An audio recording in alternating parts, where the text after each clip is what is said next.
Good morning, English 1 Honors students. Today I'm going to be going through these analysis slides. Um, you are to watch this video and then complete the exercises in these slides today while I am meeting and conferencing with students. So today you're going to be working on analyzing your evidence and expanding your paragraphs. So once you have your topic sentence and have provided your evidence, it's time to add your stance in to prove your claim. Analysis will provide you with the opportunity to not only give your opinion, but to expand on your main or overall claim. And it also gives you a chance to expand your paragraph to the appropriate length.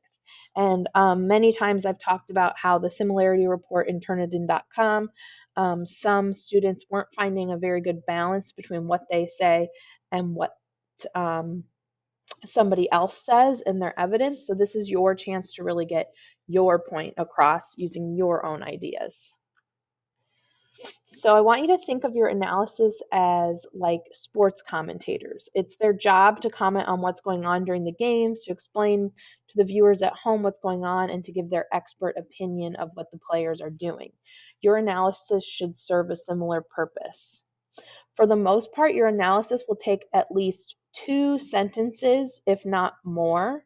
So the way your paragraph is going to be set up, it will be topic sentence, evidence analysis, evidence analysis. So your paragraph should have at least 4 sentences of analysis, probably more.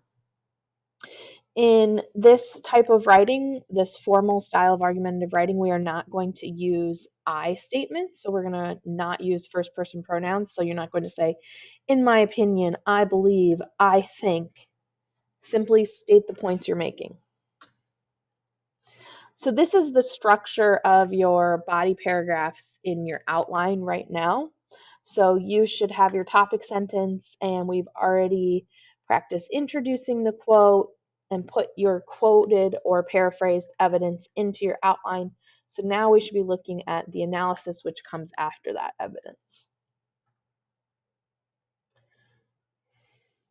So I'm going to show you an example of what a paragraph with no analysis would look like. So this one is about the Panther Pride program. One reason the Panther Pride program should be eliminated is because rewarding students with final exam waivers and homework passes deprives the student and teacher of valuable knowledge. Homework passes let a student not complete a homework assignment and still receive full credit. That's just a fact. Washington High School history teacher Mr. Schemmerhorn says, I create my final exam as a college prep test, which assesses the student's readiness for college. I especially recommend that my honor students take the exam. However, students are given these final exam waivers, and when they waive my final, it harms their learning. So not only is this paragraph too short, but it doesn't ever successfully go back to the claim. The reader's just left thinking, okay, so what? And not only that, if this were to show up in your essay, there's not a lot of your own words in this example. So we look at the green here, we have some added analysis. So homework passes let a student not complete a homework assignment and still receive full credit. Teachers create assignments or finals to prep students for future classes and careers. With students receiving so many exam waivers and homework passes, that information is taken from them.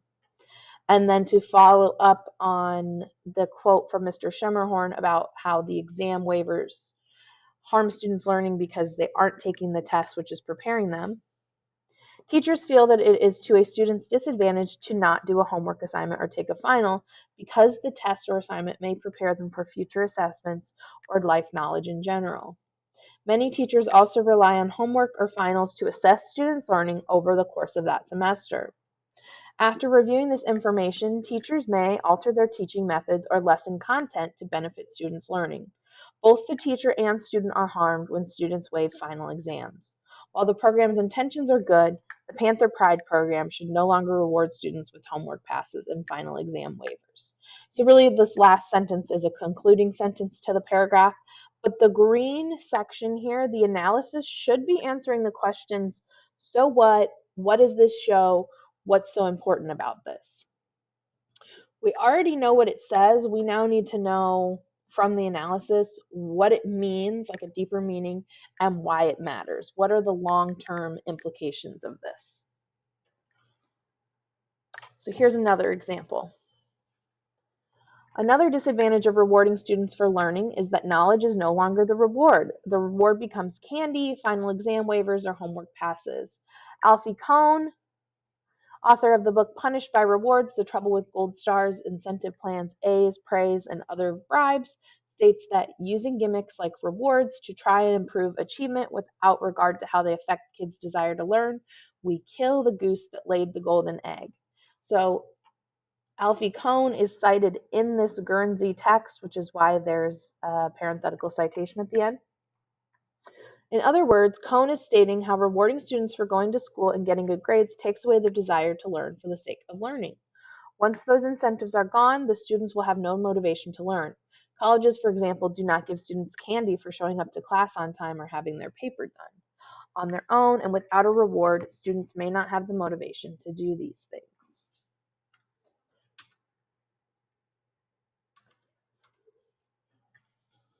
Here's an example in a counterclaim rebuttal paragraph. We looked at this in class on Friday, so I'm not going to read this one for you, but it is in the slides to look at again. Same structure. For your counterclaim rebuttal paragraph, I'm just having you put one piece of evidence. You're welcome to do two. So your topic sentence should tell your reader the point you're trying to make in that paragraph. Your analysis needs to tie back and back that point up. If you're having trouble starting your analysis, think about your evidence. Imagine you said it to someone or read it to someone, and their response was, so what? Or, okay, what's so important about this? Or, okay, what does this show? I have linked here a list of analysis sentence starters. Those are also linked in your outline doc. Keep in mind that some of the sentence starters are more appropriate for writing about literature, so pick the best ones for what you're trying to accomplish. Okay, I've got a couple practice exercises here for you. So on these last couple slides, you're going to read the paragraph that somebody started, and you are going to expand it and write at least 2 sentences of analysis. So the first example here, after the controversial presidential election, many teens started to get more involved in politics. In a survey by the Associated Press, nearly 40% of teens talk to their parents about politics on a weekly basis. Now, I just want you to take that piece of information and try to expand it with your analysis. What is that? Why does that matter? What does it show? What are like the long-term implications of that? And then the last one you're going to do, reading fictional stories can help a person develop their emotions and a sense of empathy. A study done by the New School has found that reading fiction is a valuable socializing influence. So after that piece of evidence, you're going to add 2 sentences of your own analysis there as well. Once all of this is done, it is your turn to practice with your own evidence. So you're going to go to your outline. You're going to add several sentences of analysis for each piece of evidence. So that should be in your key point 1 paragraph, your key point 2 paragraph, and your counterclaim rebuttal paragraph. And make sure when you are doing that, you are not saying, I think, I believe, etc. So now is your time to start working. You can ask any questions if you have them while I'm on a break between conferencing with students. But otherwise, you can ask more questions in depth when it's your turn to come conference with me.